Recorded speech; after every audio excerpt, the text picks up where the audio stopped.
You have been lied to about belly fat, and it is not entirely your fault. Every gym, every fitness influencer, every diet ad has sold you the same broken promise, and you believed it because it sounded logical. Do more crunches, burn more calories, and watch the fat disappear from your stomach. But if that were true, you would not still be standing here staring at the mirror, wondering why nothing has changed. Something deeper is happening inside your body right now, something no ab workout can ever touch, and once you understand it, everything about how you approach fat loss is going to change forever. So stay with me, because by the end of this, I am going to hand you 5 exercises that actually work. But first, we need to talk about why everything you have been doing has been aimed at the wrong target. Picture the average gym on any given evening. Someone climbs onto the treadmill and runs for 40 straight minutes, sweat soaking through their shirt, heart pounding, completely convinced they are melting fat directly off their stomach.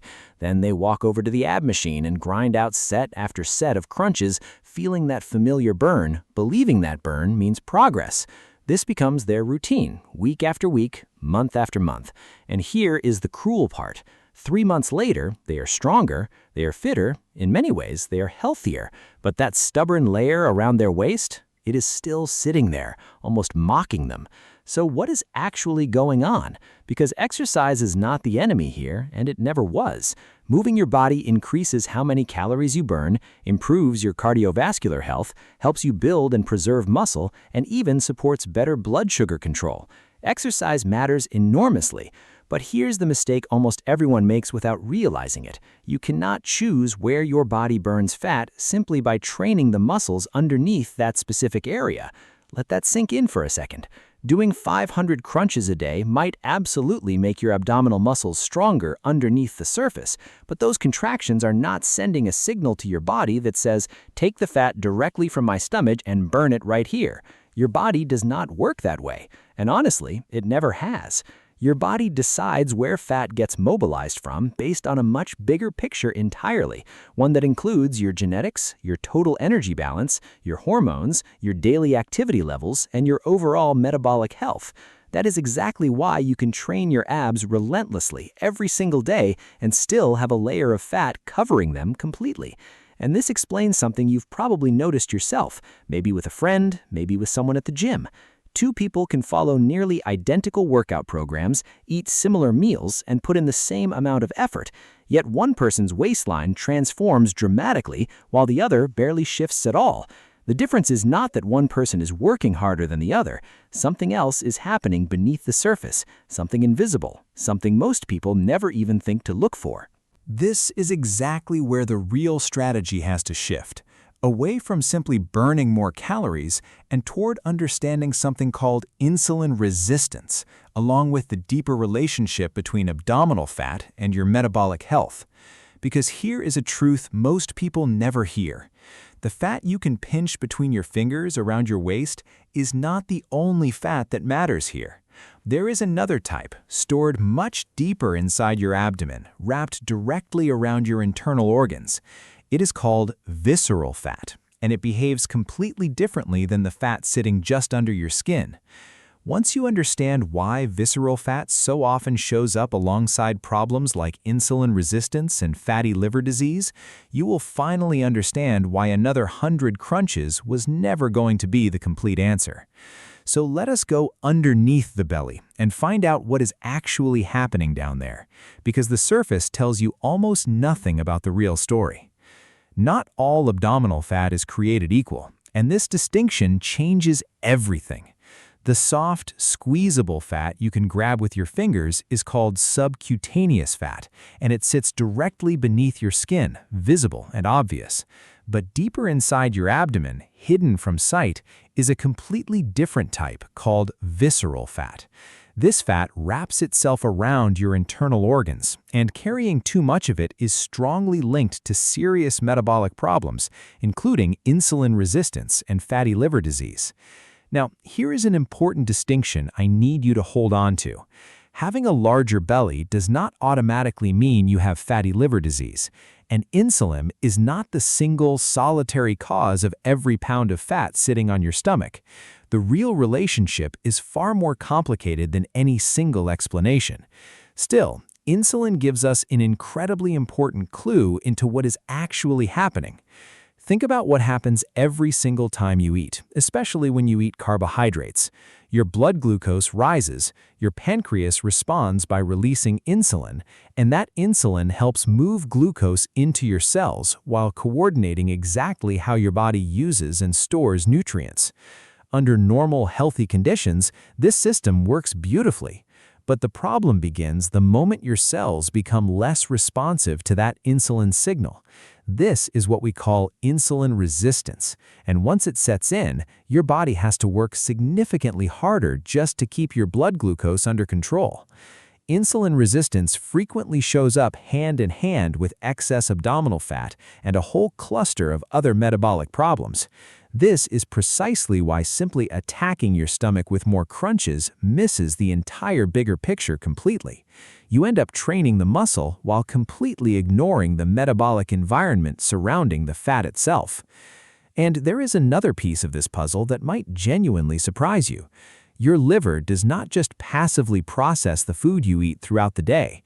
It can actually manufacture glucose entirely on its own, from scratch.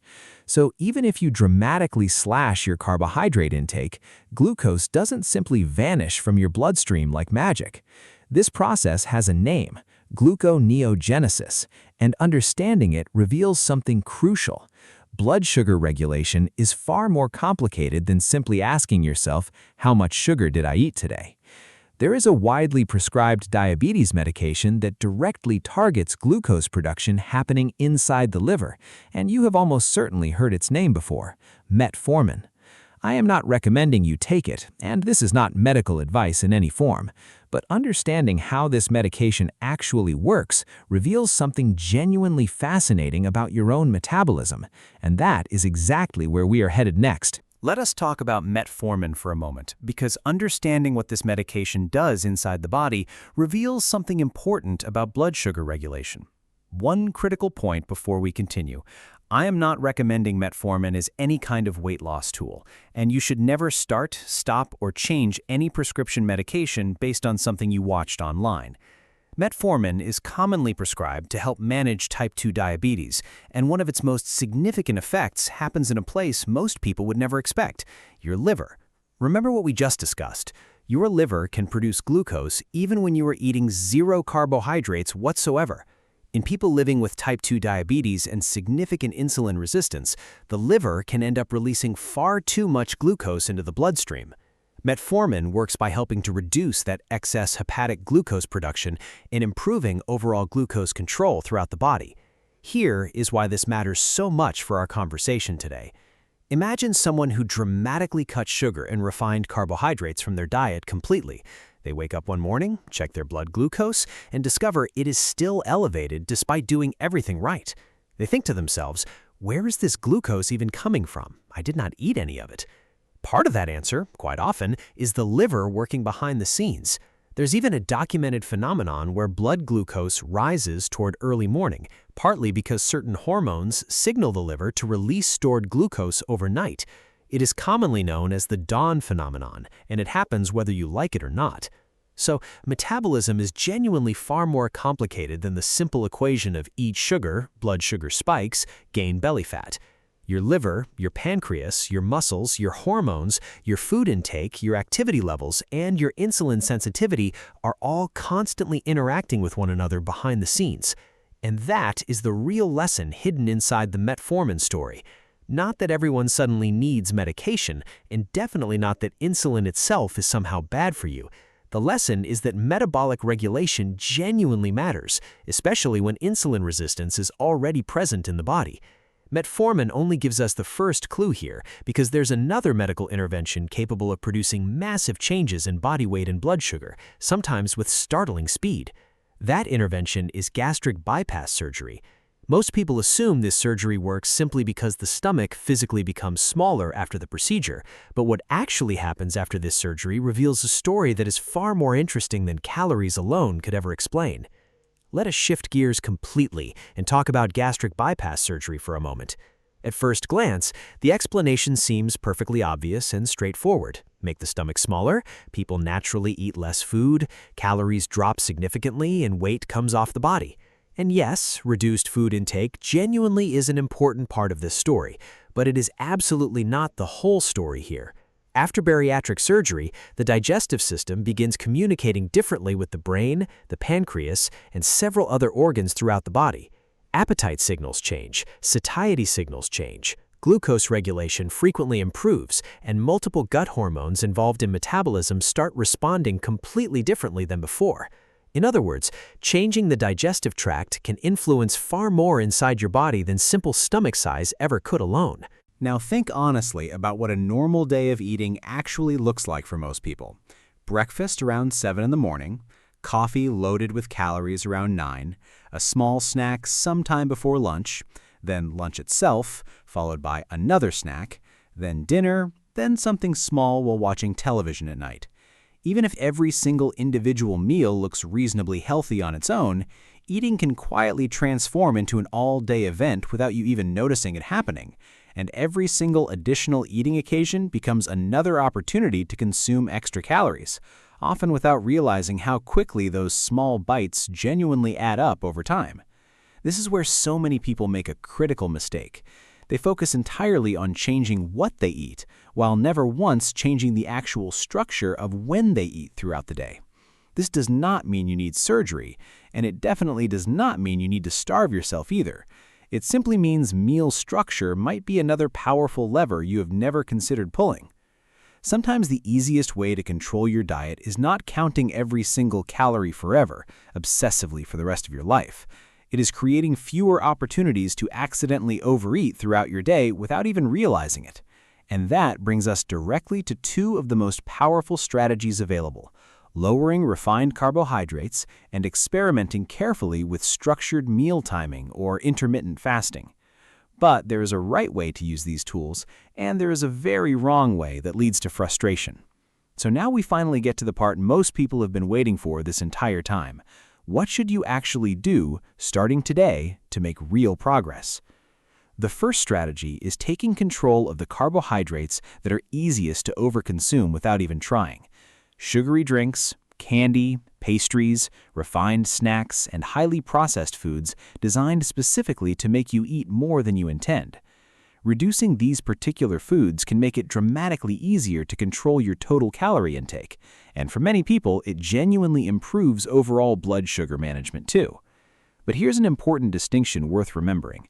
You do not have to eliminate every single carbohydrate from your life to lose stubborn belly fat successfully. Some people thrive on a moderate low-carb approach. Others do exceptionally well following a full ketogenic diet instead. The best strategy is always the one that helps you control hunger naturally, get adequate protein and nutrients consistently, and maintain a sustainable calorie deficit over time without misery. Then comes strategy number 2, and this one surprises people. Stop turning eating into an all-day activity that never really stops. Think about it honestly. Breakfast, coffee with cream, a handful of nuts, lunch, an afternoon snack, dinner, then something small before bed, every single night. Those little eating occasions quietly add up more than most people ever realize consciously. This is exactly where intermittent fasting becomes genuinely useful for many people. Not because fasting magically melts belly fat away on its own, but because it creates structure around your eating that was previously missing entirely. Start simple here. Aim for 3 to 4 meals with far less unnecessary snacking scattered throughout your day. Then consider creating a consistent overnight break from eating altogether. For some people, that break might naturally become around 12 hours long. Others may find 14 hours or a 10-hour eating window, or even 16 and 8 comfortable and genuinely sustainable long-term. But please, do not turn fasting into some kind of competition with yourself or anyone else. Longer is not automatically better here, and pushing too hard often backfires completely. The more useful takeaway from all of this is simple. Control your food quality carefully, control how much you are actually eating, and create a meal pattern you can genuinely maintain for years, not just weeks. But here is the surprising part most people never expect to hear. Reducing what you eat is not the only lever available to you here. Something you actually add to your diet can support fullness, your gut microbiome, and your metabolic health, all at exactly the same time, and most people are not getting nearly enough of it in their daily life. I am talking about fiber, something almost everyone dramatically underestimates. Most people think of fiber as something that simply keeps their digestion regular and predictable, but there is a much more interesting story unfolding inside your gut every single day. Certain types of dietary fiber travel through your digestive system until they finally reach your colon, where your gut bacteria ferment them and produce compounds called short-chain fatty acids. One of the most well-known of these is called butyrate. These compounds play an important role in gut health and metabolic signaling throughout your body, which is exactly why fiber-rich foods can be so valuable inside a sustainable fat loss diet. But please do not misunderstand what I am telling you here. Your gut bacteria are not magically eating your belly fat away for you while you sleep. The bigger advantage here is far more practical than that. Fiber-rich foods increase fullness naturally, improve your overall diet quality, and make it genuinely easier to control how much you eat each day. Think leafy greens, broccoli, berries, avocado, seeds, and legumes, assuming they fit your particular eating approach and you tolerate them comfortably well. Supplements like berberine and apple cider vinegar sometimes get mentioned here as tools to improve insulin sensitivity, but I want you to keep your priorities straight and focused. Supplements are always secondary to the fundamentals, never the main event. Apple cider vinegar is never going to compensate for an otherwise uncontrolled diet, no matter what anyone tells you online. And berberine should never be treated as some natural replacement for prescription medication, especially since supplements can carry real side effects and interact dangerously with other medications you might already be taking. So before spending another dollar on the latest metabolic hack, master the bigger levers first. Whole foods, adequate protein, enough fiber daily, appropriate portions, consistent daily movement, and a reliable meal structure you can actually stick with. Because there are two incredibly powerful tools that cost you absolutely nothing at all, and people routinely ignore both of them completely. The first affects your cravings, your recovery, and your eating behavior throughout every single day. The second determines how well your body and brain genuinely recover every single night while you sleep. Stress and sleep. And if either one of these is falling apart in your life right now, losing that stubborn belly fat becomes dramatically harder than it ever needed to be. These are the two factors people ignore most, precisely because neither one feels like a traditional fat loss strategy worth taking seriously. You could have the absolute perfect meal plan sitting in front of you right now. You could lower your refined carbs successfully, stop unnecessary snacking completely, and exercise with total consistency week after week. But if you are constantly stressed and sleeping only 5 hours a night every single night, sticking to that plan becomes exponentially harder than it should ever be. Let us start with stress, honestly. Deadlines, bills, traffic, endless emails, family responsibilities, and sometimes, ironically, the biggest source of stress in your life becomes the diet itself. You wake up already thinking about your weight before your feet even hit the floor. You check the scale obsessively, you worry anxiously about every single meal choice you make. Then you go to bed at night wondering why your belly still has not changed after everything you have sacrificed. Chronic stress affects your body through cortisol and its complicated relationship with insulin. But here's the practical takeaway that actually matters to you. Stress changes your behavior in ways you might not even notice happening. You may crave more calorie-dense comfort food, move your body less throughout the day, sleep considerably worse at night, recover poorly from workouts, and make decisions you would never normally make when calm. So build small periods into your day where your nervous system is not constantly being challenged and pushed. Take a walk outside in fresh air. Spend genuine time in nature away from screens. Put your phone away for even just an hour. Do something physical that is not another punishing, exhausting workout session added to your week. Then protect your sleep like it is the most valuable asset you own, because honestly, it might be. Aim for roughly 7 to 9 hours whenever realistically possible in your life. Keep your bedroom dark and comfortably cool throughout the entire night. Maintain a consistent sleep schedule, even on weekends when it feels inconvenient to do so. Reduce late-night stimulation from screens if it genuinely keeps you awake past your intended bedtime. One single bad night of sleep will not suddenly create belly fat overnight, so do not panic over an occasional rough night. But repeated poor sleep, night after night, can make hunger management, training performance, recovery, and overall consistency dramatically harder to maintain over time. Think about it this way, honestly. Tomorrow's fat loss strategy genuinely starts tonight, the moment you decide to protect your sleep. Now we have finally built the complete foundation together. Food quality, meal structure, fiber intake, stress management, and quality sleep, all working together. So it is finally time to deliver exactly what I promised you at the very beginning of this journey. 5 exercises that can strengthen your abs, improve your entire core, and support your overall training long-term. But remember this one crucial rule before we begin. These exercises strengthen the muscle sitting underneath your belly fat. They do not magically spot burn the fat covering it directly, no matter how many reps you complete.